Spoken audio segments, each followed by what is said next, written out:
Ауыл шаруашылығы саласында мемлекеттік қолдаулар. Облысымыздың ауыл шаруашылығын дамыту мақсатында шағын және орта бизнес кәсіпкерлеріне, шаруа қожалықтарына мемлекеттік қолдаулар, яғни субсидиялар берілуде.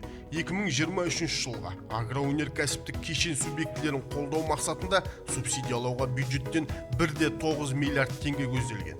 Оның ішінде мал шаруашылығын дамытуға 818 миллион теңге, егін шаруашылығын дамытуға 43,6 миллион теңге, инвестициялық субсидиялауға 120,4 миллион теңге, сыйақы мөлшерлемелерін субсидиялауға 350 миллион теңге көзделген.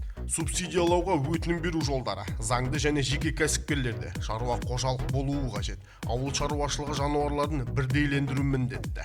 Электронды цифрлық қолтаңба болуы шарт. Субсидиялаудың мемлекеттік ақпараттық жүйесіне gosagro.kz сайт арқылы кіре алады. Субсидия түрлерін таңдау жасау керек. Қағидаға сәйкес құжат енгізу міндетті. Өтінімді жолдау, қабылдау және ауыл шаруашылығы басқармасына тиісті төлемдерді жасау шарт. Ол үшін кез келген қатысушы жоғарыда аталған өтінім беру жолдарымен аталмыш сайт арқылы субсидиялаудың мемлекеттік ақпараттық жүйесіне электронды цифрлық қолтаңбамен тіркеліп, субсидиялауға электронды түрде өтінім бере алады.